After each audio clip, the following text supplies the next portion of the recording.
Raquel. Hola. Hola, ¿cómo estás? Una chica de Córdoba, estaba otra chica de La Plata. ¿Dónde estás vos? ¡Ay, qué lindo! ¿Al aire libre? Estamos almorzando Ay, bueno, en saludos. el buffet. Qué lindo, están ahí aplaudiendo las chicas que le está yendo bien, parece.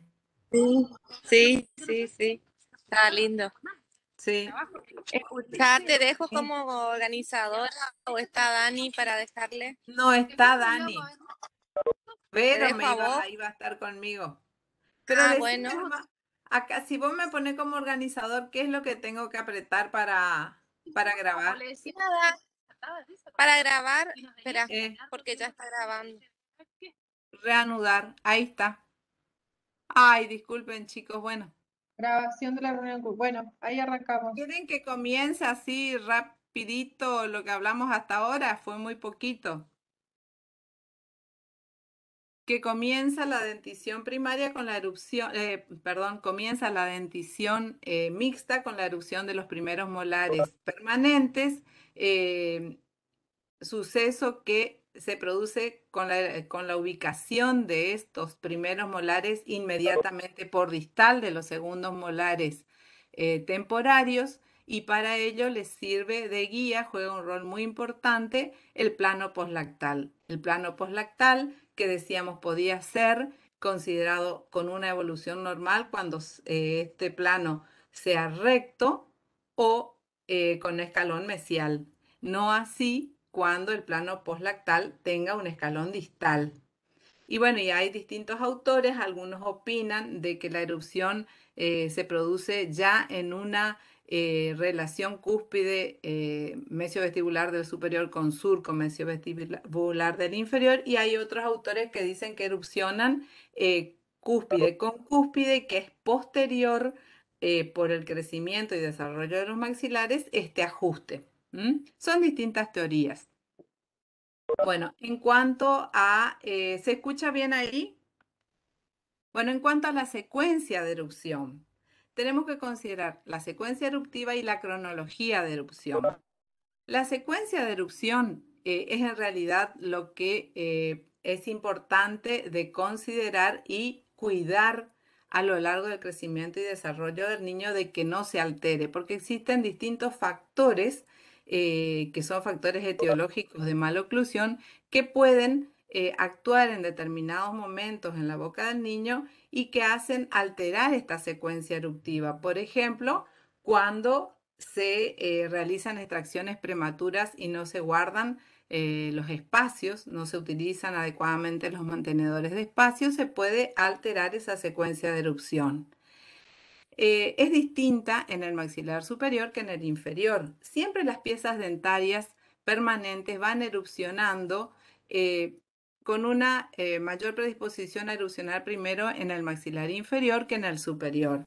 La secuencia eruptiva en el maxilar inferior es la de erupcionar primero los primeros molares permanentes, los incisivos centrales, inferiores, los incisivos laterales, los caninos, los primeros premolares, los segundos premolares y por último los segundos molares permanentes.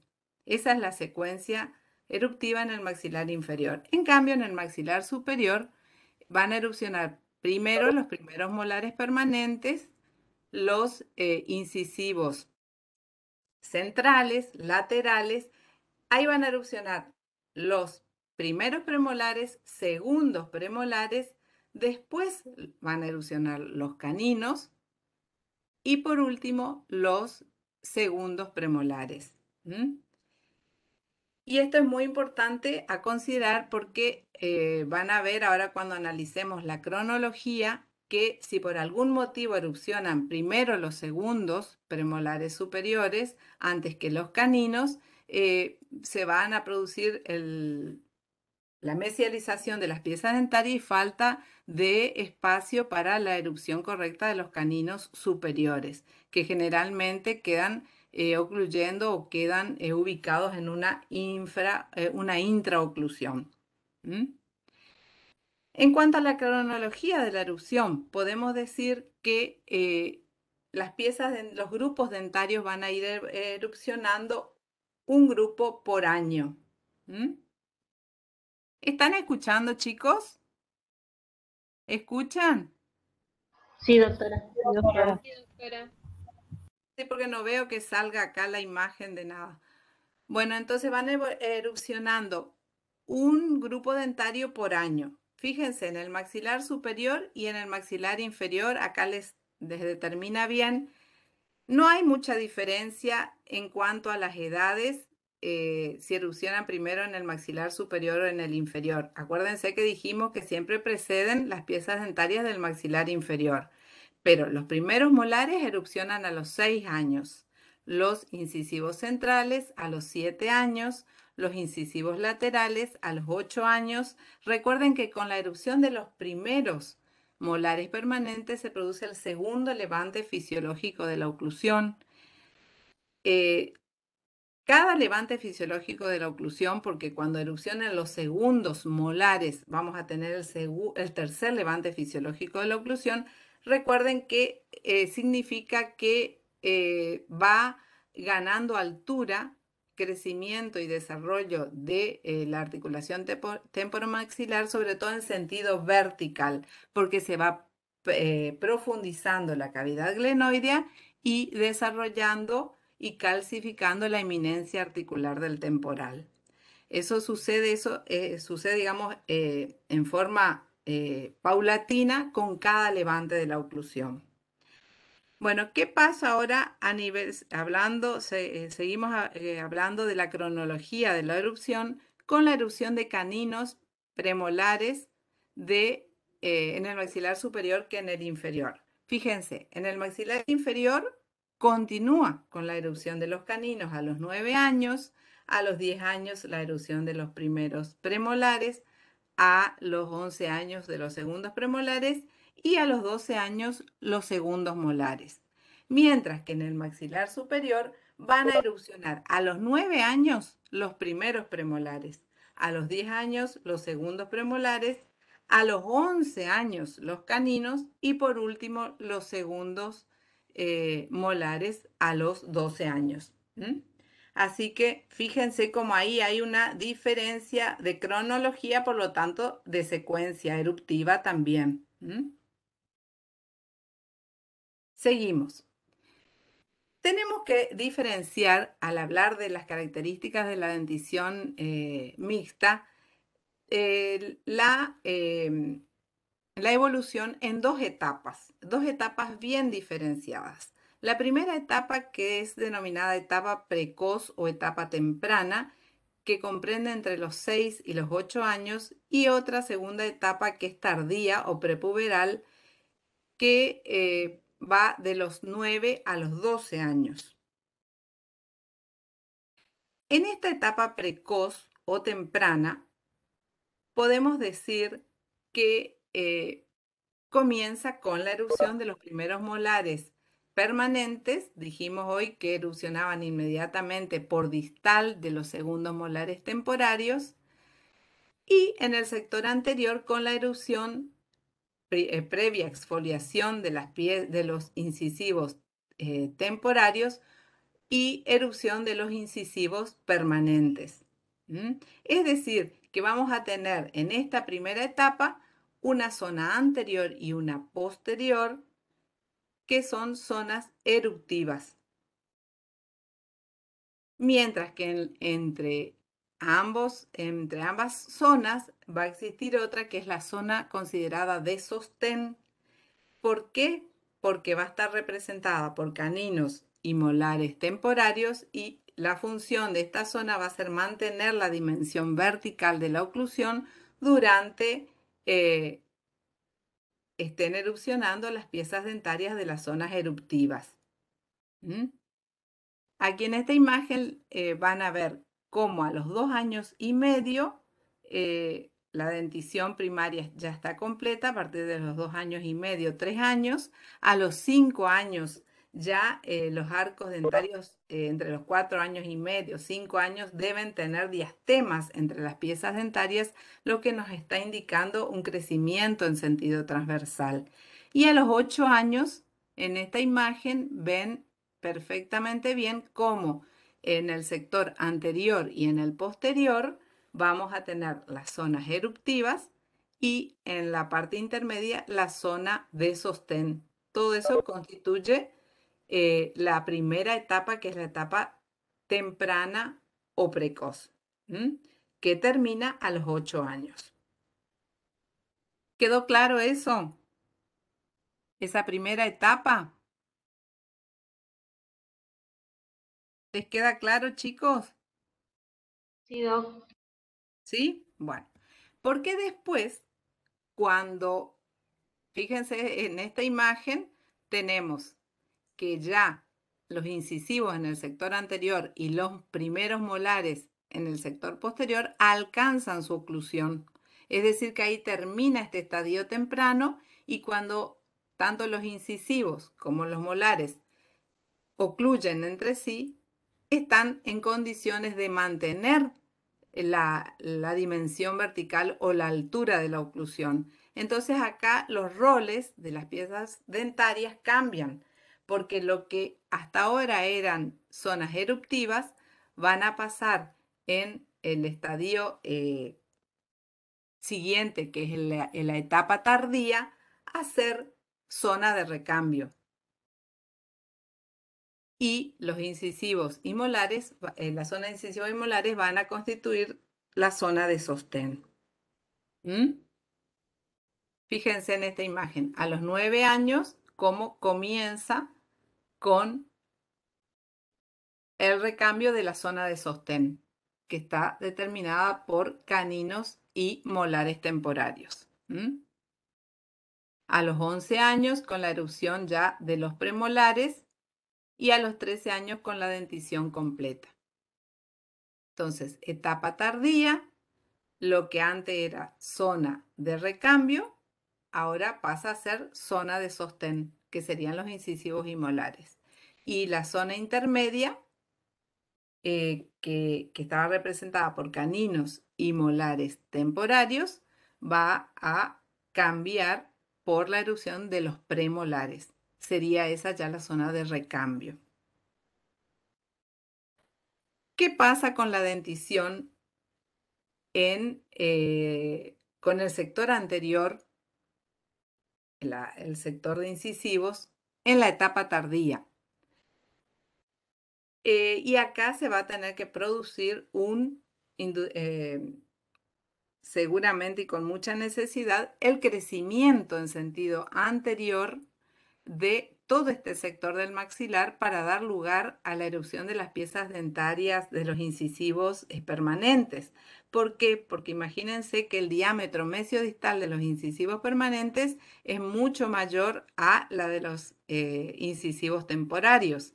Entonces, tiene que haber un crecimiento en sentido transversal y anteroposterior. ¿Cómo se estimula este crecimiento? Dijimos por el crecimiento fisiológico, es la aparición de diastemas. El maxilar va creciendo 1 milímetro aproximadamente por año en sentido transversal y estimula a esto la erupción de los incisivos laterales. Los incisivos centrales primero van a salir en una forma divergente en sentido transversal. Al erupcionar los incisivos laterales, estos generan una compresión en sentido transversal que en cierta forma va a cerrar ese diastema. Y la compresión que se produce, fíjense en la imagen esta de la derecha, como las flechitas van indicando la fuerza eruptiva de cada una de las piezas dentarias y hacia dónde van dirigiendo el sentido del crecimiento. Esta es la etapa que se denomina etapa del patito feo, que generalmente los chicos van a estar a esta edad de 7 años con los incisivos separados, con diastemas, un diente más extruido que el otro, porque el otro todavía está erupcionando, le falta espacio, pero eso de que le falta espacio a ese incisivo lateral es lo que genera la el estímulo de crecimiento. Cierra diastema, hace compresión lateral y entonces eso estimula crecimiento. Por eso es que generalmente en esta etapa, en este momento, es muy común que los padres consulten para iniciar un tratamiento de ortodoncia, porque piensan que esto es una maloclusión, pero no es, digamos, aconsejable todavía iniciar ningún tratamiento hasta no darle tiempo a que las piezas dentarias sigan erupcionando y vayan buscando naturalmente sus espacios. Es decir, que no es el momento oportuno. Sí, hacer los controles que corresponden. Posteriormente van a erupcionar, entonces recuerden los premolares, si estamos hablando en el maxilar superior, primero los premolares y por último los caninos. Y cuando erupcionan los caninos, terminan de cerrar los diastemas. Esta fuerza eruptiva entonces va a ser en sentido transversal, pero también fíjense esta imagen donde muestra cómo es el eje de implantación de los incisivos temporarios en el reborde alveolar. Acuérdense que decíamos que los incisivos temporarios estaban implantados casi perpendiculares. ¿Mm? Entonces, cuando evoluciona y empiezan a erupcionar los incisivos permanentes, estos tienen una inclinación hacia vestibular en su erupción, lo que van a formar un ángulo interincisivo de 120 grados contra un ángulo interincisivo de 150 que formaban en la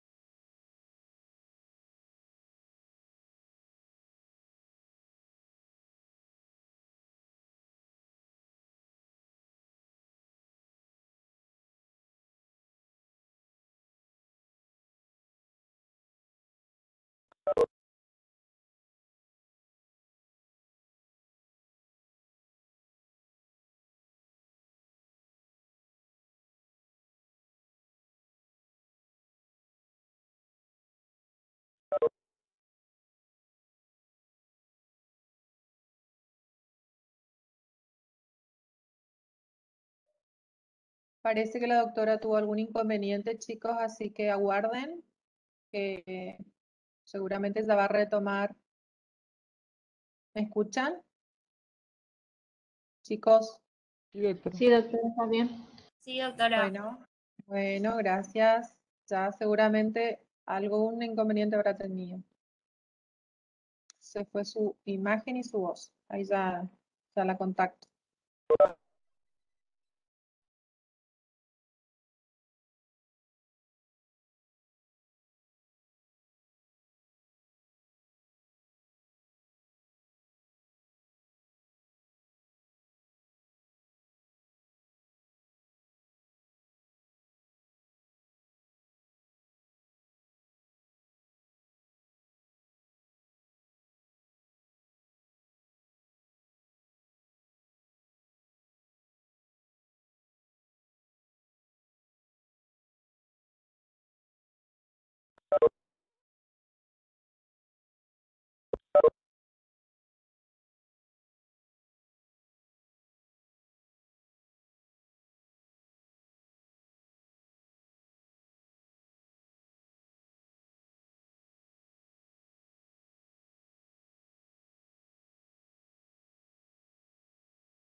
Chicos, enseguida va a retomar la doctora, se le pausó el, eh, el power, así que bueno, ya lo está tratando de solucionar y se vuelve a conectar, así que no se vayan, que enseguida vuelve.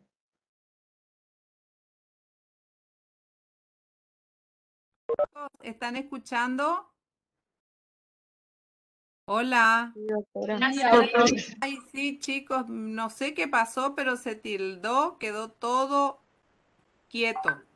Así que me van a decir dónde quedamos y bueno, continúo. Vuelvo a compartir.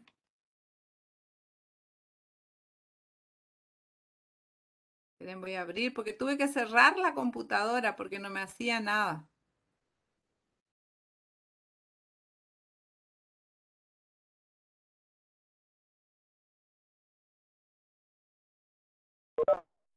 Ahí estoy compartiendo nuevamente.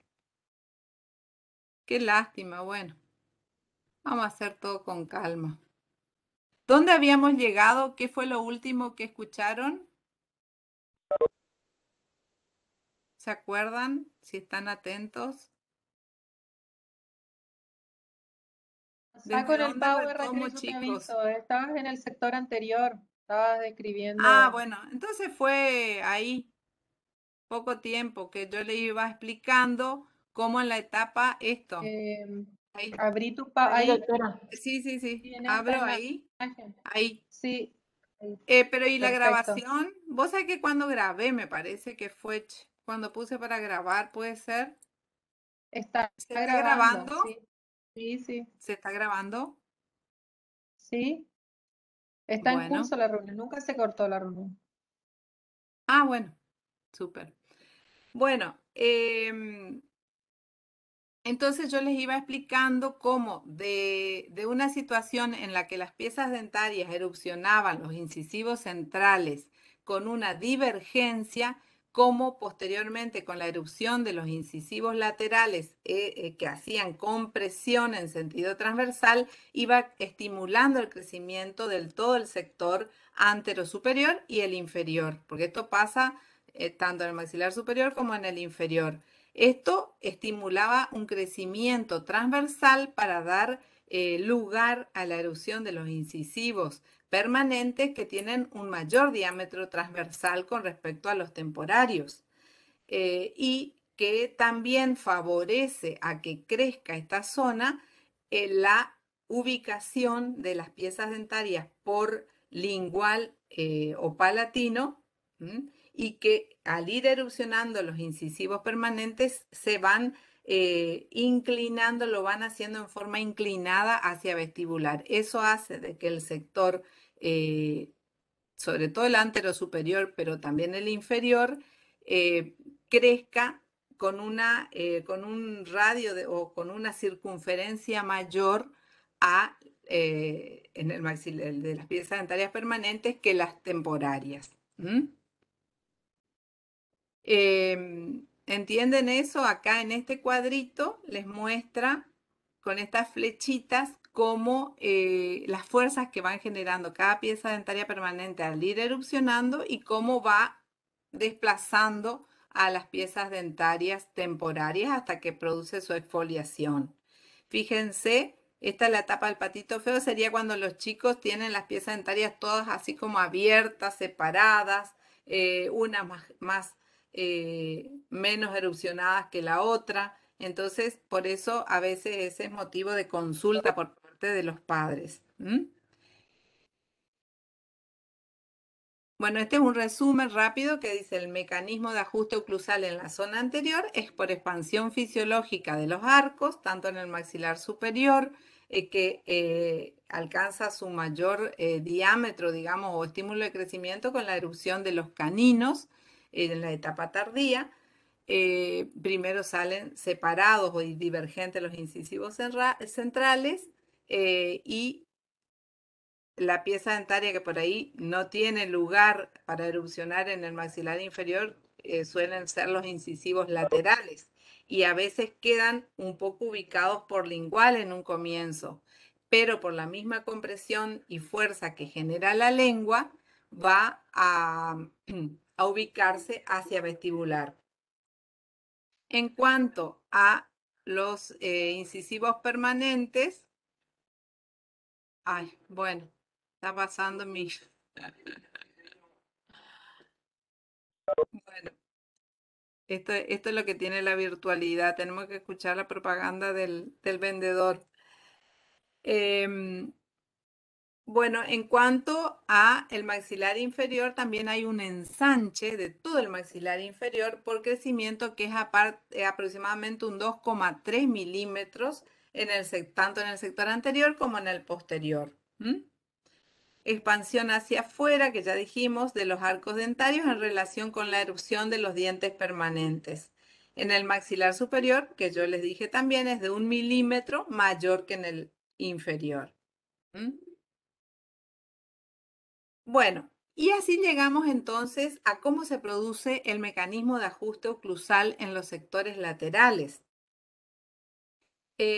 Vamos a considerar entonces que el espacio comprendido entre mesial de los primeros molares superiores y distal de los incisivos laterales es el espacio de Nance, que en este espacio vamos a tener que considerar que las piezas dentarias temporarias que tienen un diámetro mesiodistal mayor a las piezas dentarias permanentes van a cambiar y entonces van a dejar a favor del ajuste de la oclusión determinada cantidad en milímetros.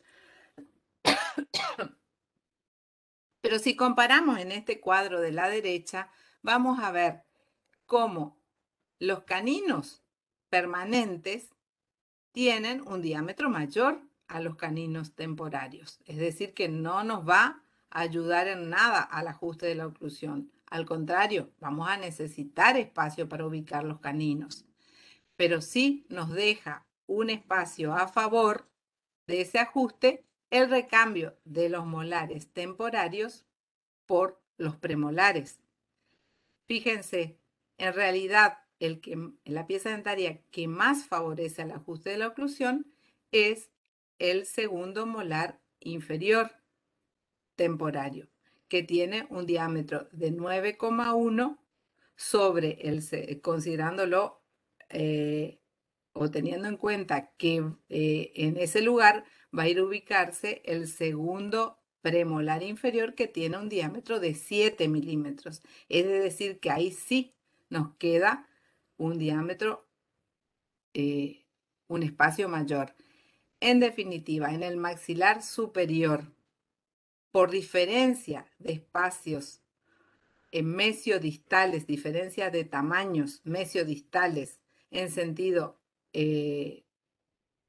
antero-posterior, considerando el recambio de los molares temporarios por los premolares, en el maxilar superior vamos a tener 1,3 milímetros a favor del ajuste de la oclusión, mientras que en el maxilar inferior vamos a tener un espacio mayor, que es de 3,1. Esa diferencia de tamaño a favor del maxilar inferior es la que se llama espacio de Nance o espacio de deriva, o espacio a la deriva, también dicen en algunos libros, o leeway space. Y al ser mayor ese espacio en el maxilar inferior, es lo que va a favorecer a que el molar inferior pueda mesializarse más y logre así la normorrelación molar y el ajuste de la oclusión. Y la relación cúspide de oclusión de cúspide mesiovestibular del primer molar superior con surco mesiovestibular del inferior. ¿Entendieron, chicos? Es decir, que hay una diferencia de tamaño de piezas dentarias de los molares temporarios con los premolares que van a erupcionar en esa zona. Que, acuérdense, el ajuste es en la zona, en la etapa ya sería la segunda etapa, ¿no es cierto? La etapa tardía. Ahí es donde se produce el ajuste. ¿Seguimos? ¿Les quedó claro? 1,3, 3,1. ¿Escuchan, chicos? Sí, Doc. ¿Sí? Está bien. Bueno, Sí. ¿se entiende? En realidad, el que más espacio deja es el segundo molar temporario, porque es de 9,5 en diámetro mesiodistal y el premolar, el segundo premolar es de 7, o sea que ahí nomás ya nos deja bastante. Pero en realidad todos tienen un diámetro mayor, molarcito temporario comparado con premolares. Bueno, entonces concluimos diciendo que cómo evoluciona entonces el ajuste de la oclusión según el plano poslactal. Cuando es con escalón distal, siempre va a evolucionar hacia una clase 2, una maloclusión de clase 2. Cuando es plano poslactal recto, puede evolucionar hacia una maloclusión o también puede evolucionar normal. Y cuando es con escalón mesial, salvo que el escalón mesial sea muy marcado, más de 2 milímetros de escalón, que en ese caso podría evolucionar hacia una clase 3 o una mesiorrelación, lo ideal es que el escalón sea mesial. Para el ajuste es lo ideal. Porque nos aseguramos entonces la erupción cúspide mesiovestibular del superior en surco mesiovestibular del inferior. Bueno, y acá, como en la etapa tardía, cómo va evolucionando la oclusión. Fíjense, cuando erupcionan los premolares, tenemos una función de grupo posterior. Cuando hay un movimiento de balanceo bilateral, como es una función de grupo posterior porque se deslizan estas piezas dentarias del lado de trabajo, desocluye del lado de balance y protege a todo el sector anterior. Cuando ya comienzan a erupcionar los caninos, hasta que llega un momento en que se forma la guía canina, porque los caninos ya no erupcionaron completamente, entonces vamos a pasar a tener en la dentición permanente la oclusión ideal, que es la función, la oclusión mutuamente protegida, donde vamos a tener que los caninos en lateralidad van a tener la guía canina a través del cual se va a producir la desoclusión, y en el sector anterior la guía incisiva, que va a participar en los movimientos de protrusión con deslizamiento a través de esa guía para desocluir en los sectores posteriores. Eso ya sería en la dentición permanente, ya adolescentes, donde la erupción de los caninos ya logró completarse. Desoclusión canina.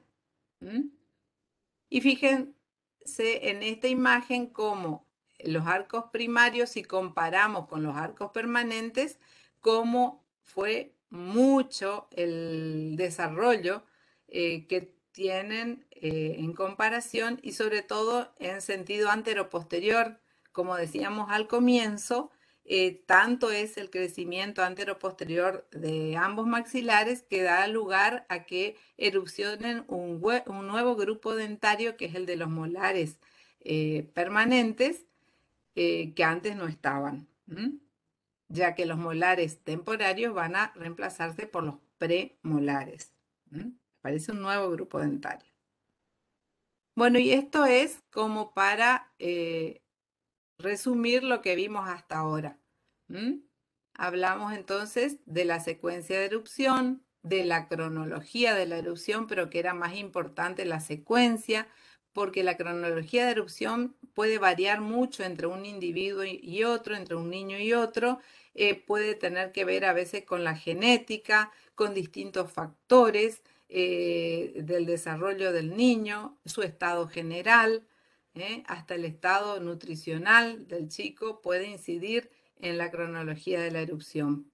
Lo que debemos controlar, sí, es la secuencia de erupción y evitar todos aquellos factores que puedan alterar esa secuencia porque van a poder ser causa de maloclusiones. La erupción de los primeros molares, cómo se va produciendo y cómo es el ajuste de acuerdo al plano poslactal, cómo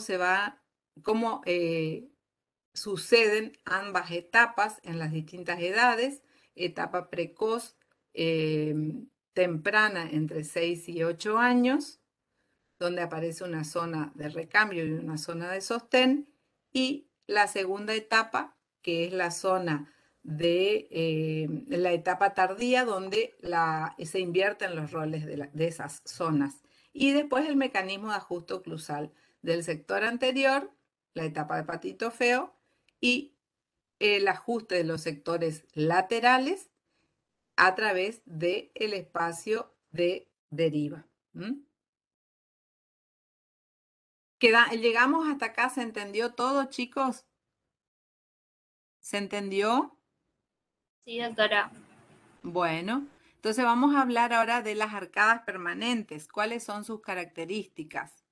Bueno, las arcadas permanentes, pienso que ya a esta altura vamos a pasar así como rápido con las características porque todos conocen cuáles son las características de la dentición permanente.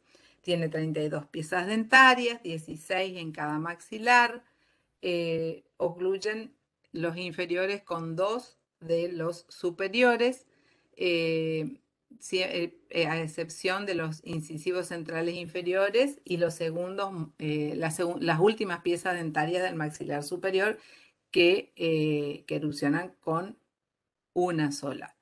En cuanto a las formas de las arcadas, tienen estrecha relación con la forma de la cara y el biotipo facial. El biotipo facial, el leptoprosopo dólico facial, va a tener una mayor tendencia a arcos dentarios más triangulares, parabólicos, hiperbólicos.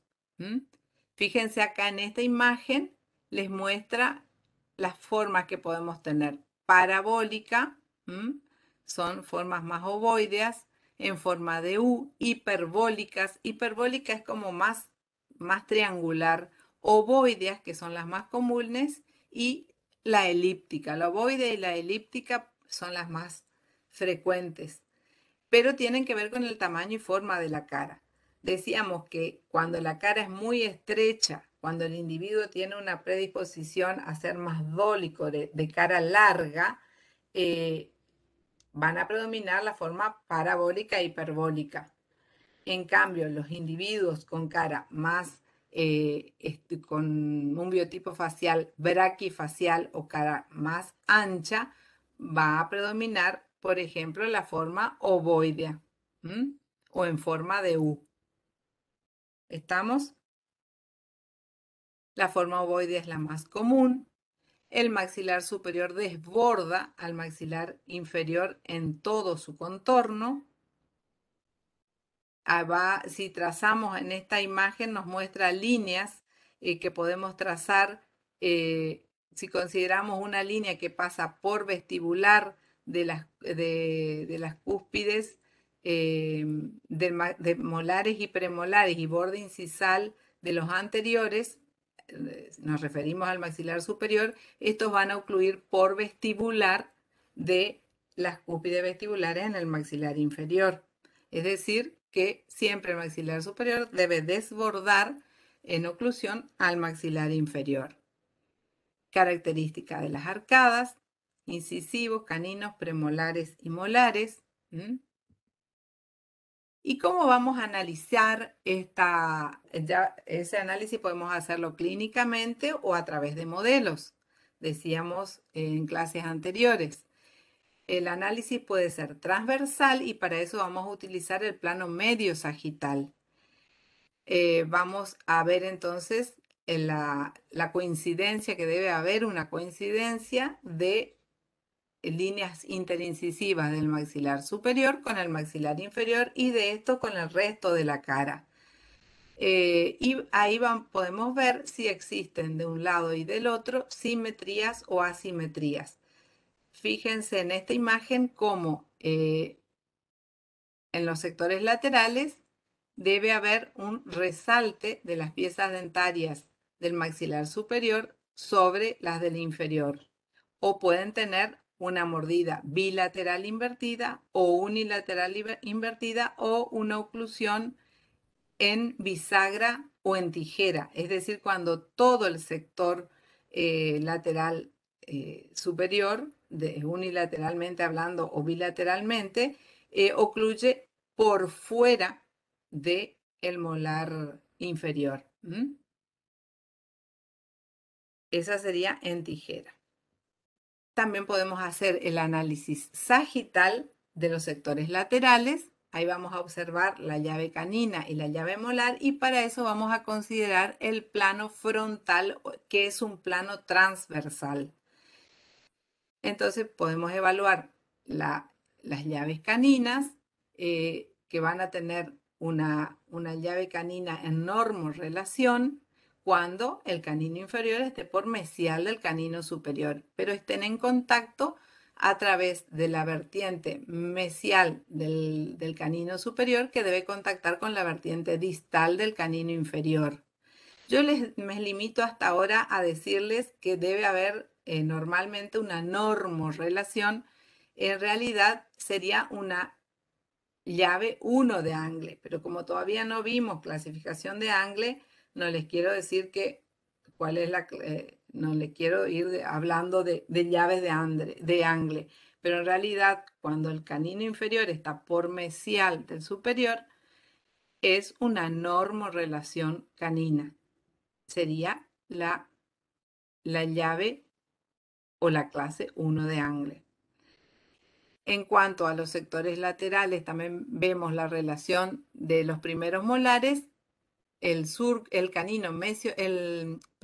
la cúspide mesiovestibular del superior debe contactar con el surco mesiovestibular del inferior. Es decir, que el molar inferior debe tener un desplazamiento mesial con respecto al superior. De lo contrario, esa sería una normorrelación molar. De lo contrario, tendríamos una distorrelación o una mesiorrelación molar, que estaríamos en lo que después vamos a ver, sería una clase 2 o una clase 3 de Angle. Y en el sector anterior, si miramos cómo deben relacionarse los incisivos, vemos que deben tener un resalte normal de no más de 2 milímetros que se llama overjet, que si supera los 2 milímetros y medio, más de 3, ya tendríamos un resalte aumentado, una protrusión. Y si ocluye por detrás, los incisivos superiores ocluyen por detrás de los incisivos inferiores, tendríamos una mordida invertida anterior. ¿Está claro hasta ahí? Fíjense cómo estas dos últimas imágenes muestran una distorrelación canina y molar. Después van a ver que eso corresponde a una clase 2 de Angle, es una maloclusión, y una mesiorrelación, pero ya muy marcada, más de las cúspides o las vertientes, digamos, mesiales del canino superior ya no contacta con la vertiente distal del canino inferior, por lo tanto ya estamos en una mesiorrelación canina. con una mesiorrelación molar, es decir, estamos en presencia de una maloclusión de clase 3 de Angle. Eso vamos a ver un poquito más adelante. Pero como ya al no cumplirse las características de normalidad, ya estamos en presencia de maloclusiones, que después vamos a ver. Analizamos también en sentido vertical gracias a el empleo del plano oclusal. Y ahí vamos a ver cómo en el sector anterior puede haber una mordida abierta cuando todo un grupo dentario está en una intraoclusión, es decir, no alcanza el plano de oclusión, o por el contrario, como las últimas imágenes que muestro, están en una mordida cubierta o sobremordida, porque los grupos dentarios, puede ser en el sector anterior o también en los sectores laterales, sobrepasan el plano de oclusión. Fíjense, estas imágenes, como observamos sector anterior, gracias al plano medio sagital, vemos sectores laterales, utilizamos el plano transversal o frontal y gracias al plano oclusal vemos y observamos, analizamos las arcadas permanentes en sentido vertical. Cómo se relacionan los incisivos, ya vimos. Las arcadas permanentes también van a tener una curva de Baldwin-Spee y la curva de Wilson. La curva de Baldwin-Spee es una curva de concavidad superior que empieza a contornearse desde la cúspide del canino, sigue y recorre las cúspides vestibulares de los premolares y molares inferiores y se proyecta hacia el borde anterior de la rama ascendente. Forma un ángulo cuyo vértice está por distal del punto Nasion. Y es muy importante esta curva de Baldwin-Spee para estabilizar la mandíbula durante los movimientos masticatorios. Fíjense, bueno, ahora vamos a volver a ver esto cuando hablemos de las llaves de Andrews. De acuerdo hacia el plano, esta curva es plana, que sería lo ideal, porque la curva no debe superar 1,2 milímetros. Una curva de Baldwin-Spee que tenga más de 2 milímetros, 4 milímetros, ya es compatible con una maloclusión. O cuando en vez de ser profunda es una mordida, una curva que es invertida, también da lugar a maloclusiones, a características de maloclusiones. Eso vamos a volver a ver cuando hablemos de llaves de Andrews.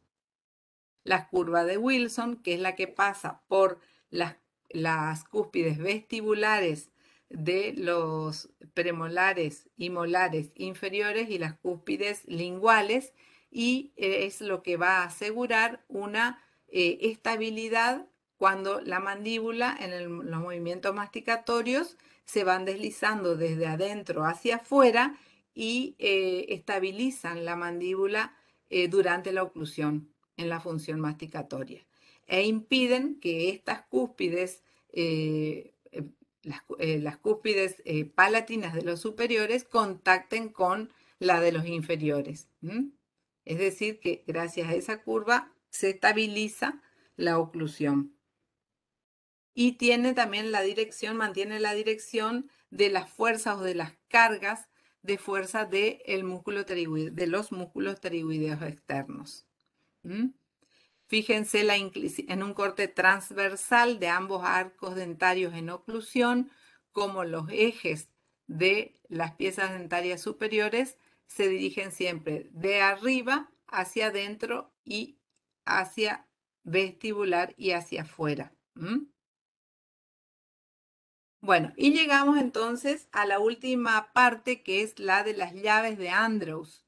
Bueno, Andrews, ¿entendieron hasta acá, chicos? ¿Quieren que se les vuelva a aclarar algo? Por ahí no les quedó claro. Les puedo volver a explicar. ¿Están escuchando?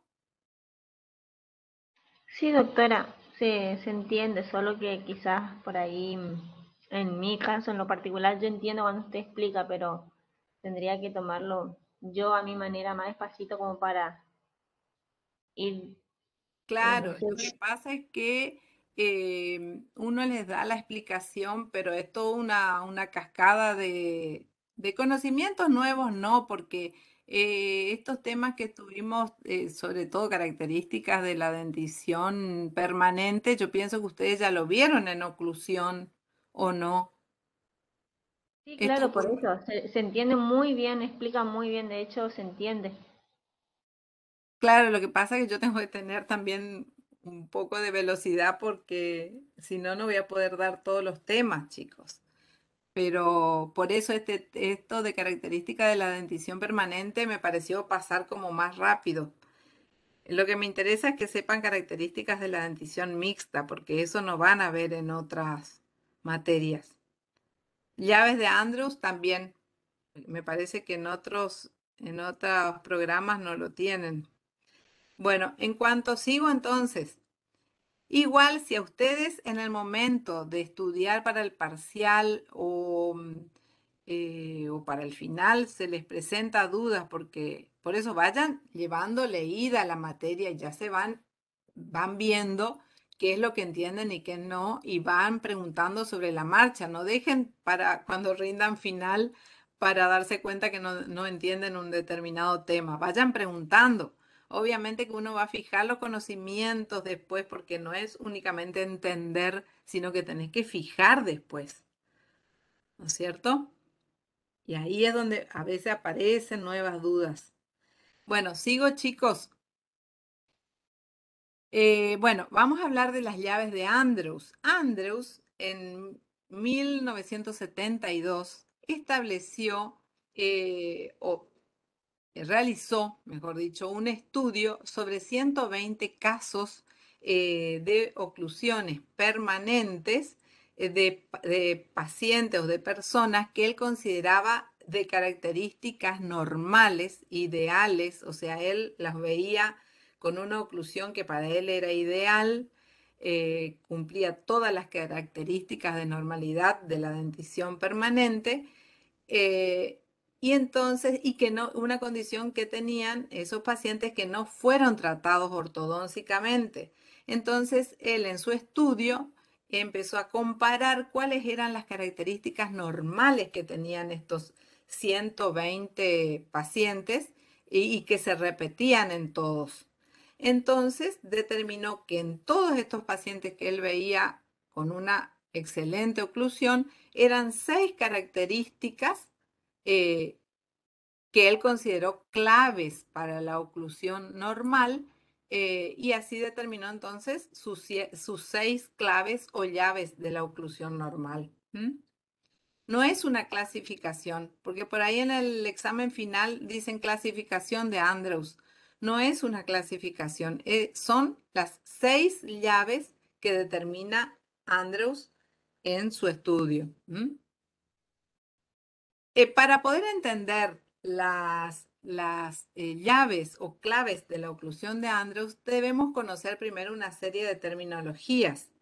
Él determinó que la corona clínica es la cantidad de corona visible clínicamente en boca del paciente o en modelos de estudio. Entonces, tenemos que saber lo que es la corona clínica, también lo que es el EMCC, que es el eje máximo de la corona clínica, que en las piezas centrales, en las piezas, perdón, anteriores, se va a ubicar a lo largo del eje máximo sobre la cara vestibular, en la parte más saliente. Y en los molares va a seguir el surco que separa las cúspides mesiovestibulares.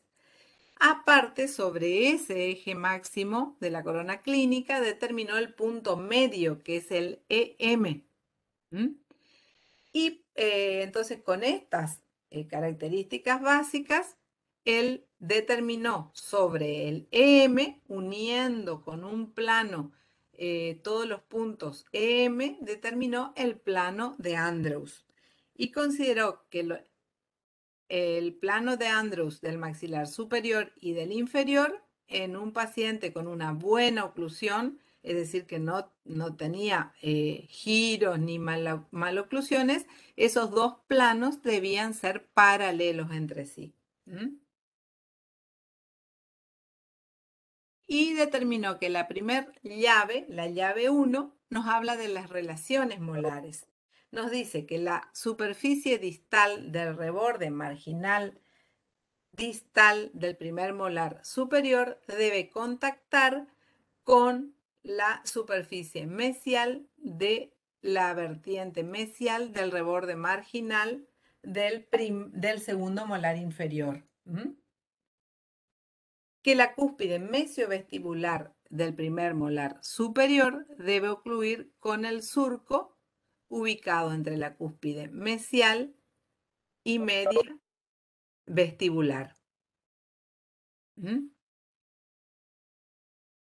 La cúspide bucal del primer premolar superior tiene una relación cúspide que va a ubicarse en el espacio interproximal del premolar inferior.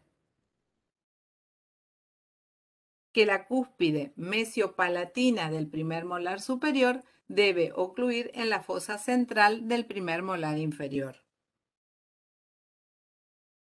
Que la cúspide lingual del premolar superior tiene una relación cúspide-fosa con el primer molar inferior. Fíjense que son todas características que ya sabemos o ya debemos conocer si conocemos las características normales de las arcadas permanentes, pero él estableció que eso era común para todos los pacientes, estos que no fueron tratados ortodónticamente y que consideró como características normales y lo comprobó a través de su estudio. Los caninos superiores tenían una relación cúspide interproximal con canino inferior y el primer premolar inferior, que era lo que decíamos hoy, que el canino superior, su vertiente mesial, iba a ocluir con la vertiente distal del canino inferior, pero que acá él agrega diciendo que va a contactar también por mesial va a caer, digamos, en la oclusión en el espacio interproximal y va a ser mesial al primer molar inferior. Es un juego de palabras, pero ustedes para estudiar, concéntrense en los conocimientos que ya tienen y cómo es la relación que fuimos viendo hasta ahora. Los incisivos superiores presentan entrecruzamiento vertical con los incisivos inferiores, que es el overbite que dijimos. Y que las líneas medias de ambos arcos coinciden. Eso también dijimos hoy. Bueno, todo esto en la primera llave o clave de la oclusión Andrews lo determinó gracias al estudio comparativo de estos 120 pacientes. ¿Me siguen hasta ahí? Si ustedes después se ponen a mirar punto por punto, van a ver que es todo lo que ya conocemos. Ahora, la segunda llave o clave de la oclusión. Esto sí es un poquito ya distinto a lo que vimos hasta ahora. Él determina sobre el plano de Andrews una perpendicular a ese plano y establece que si comparamos el eje mayor de la corona clínica con este plano vertical perpendicular al de Andrews, la parte gingival de la pieza dentaria va a ser distal con respecto a el borde incisal. En definitiva, que las piezas dentarias van a tener una inclinación mesiodistal que se denomina tip. Y que hay piezas dentarias que van a tener más tip que otras, es decir, más inclinación mesiodistal que otras, siendo el canino superior la pieza dentaria que tiene más tip. Después le sigue el canino inferior. Fíjense los tips Canino superior 11 grados de tip, canino inferior 5, después las otras piezas dentarias ya le sigue el incisivo lateral superior, incisivo central, es decir, inclinación mesiodistal, la parte gingival de la pieza dentaria va hacia distal con respecto a la parte incisal. La llave 3 o clave 3 de la oclusión establece una angulación labio-lingual o torque que considera para eso el plano de Andrews, una perpendicular a ese plano que baja sobre el punto EM y una tangente a la parte más saliente de la corona del incisivo o de la pieza dentaria y establece que las piezas dentarias anteriores van a tener un torque positivo. Los incisivos centrales y laterales superiores tendrán torque positivo. El resto de las piezas dentarias van a tener torque negativo. Fíjense en esta imagen cómo yo les muestro con el mouse, no sé si ustedes ven, como la inclinación acá, el ángulo van a medir en este sentido, es decir, que va a ser positivo estos grados que se forman. En cambio acá la perpendicular queda por detrás y la tangente sobre la pieza, el resto de las piezas dentarias también marcan un ángulo, pero hacia adelante, entonces negativo el torque. Acuérdense, torque de las piezas dentarias, incisivos centrales y laterales tienen torque positivo. El resto, todas tienen torque negativo. Y los valores de torque. Las piezas dentarias que tienen más torques y las que tienen menos torques son los incisivos centrales inferiores. Distintos torques de cada pieza dentaria, sean algunos positivos y otros negativos. La llave 4 habla de las rotaciones.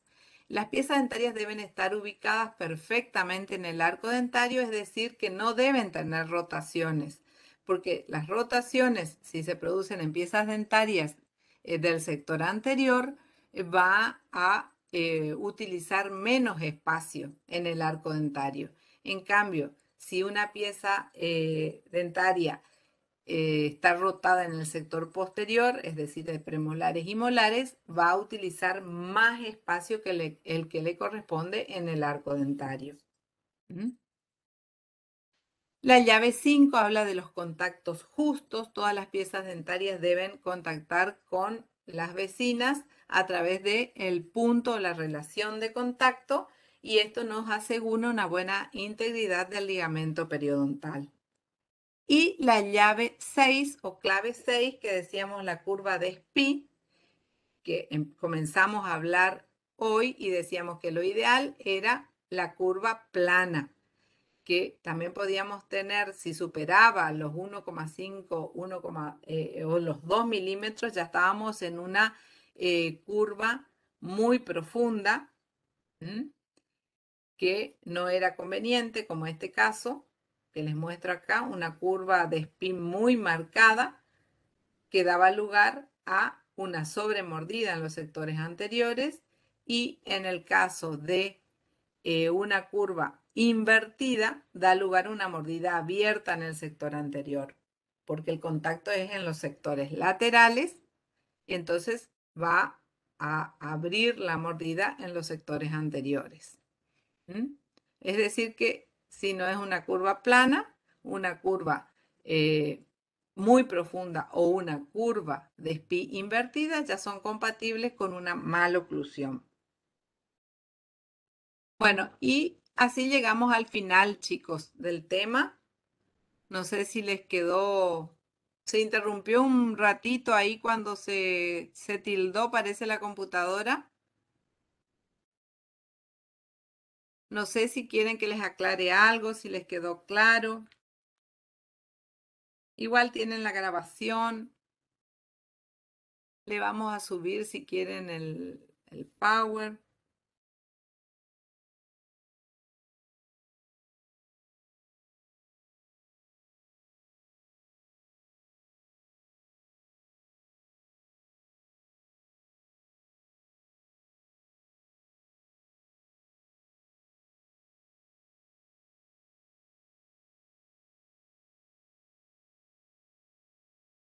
¿Escuchan, chicos?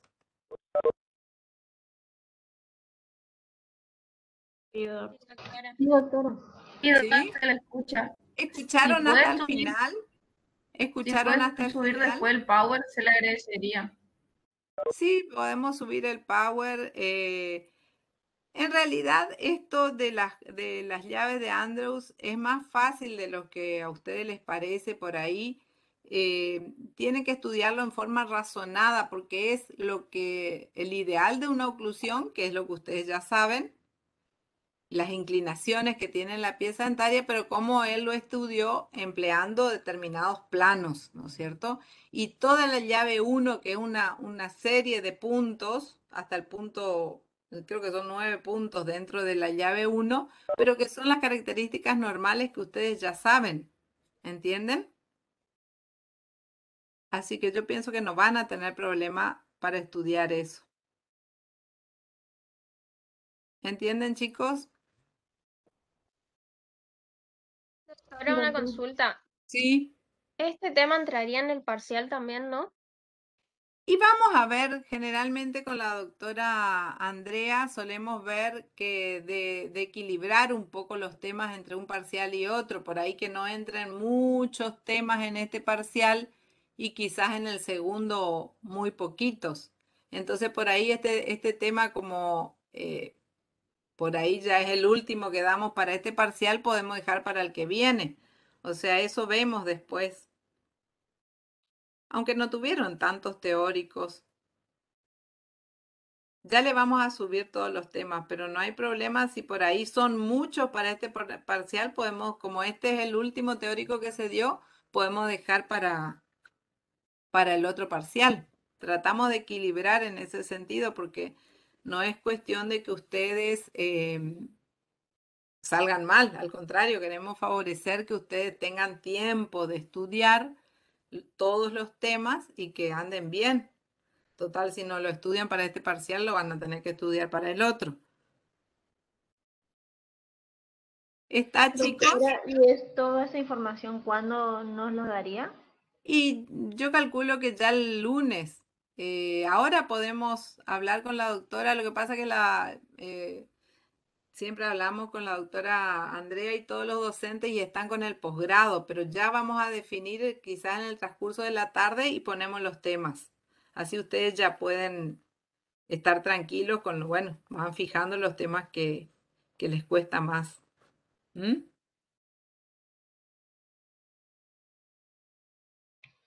Sí, doctora.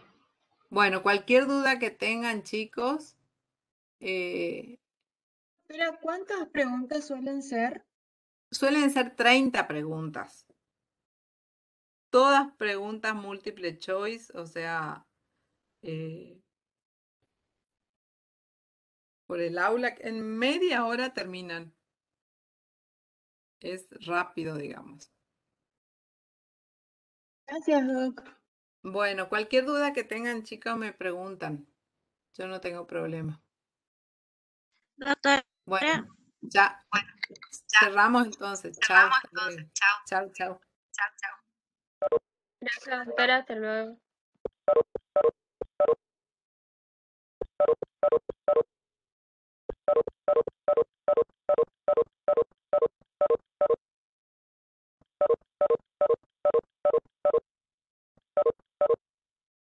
Raquel, Sí, espera que no te estamos. pasa que se me achicó acá para el costado de la imagen. Ahí está. Salimos. Dale, Raquel, nos Bueno, chao, vemos. gracias, Vero. Por nada. Chao, chao.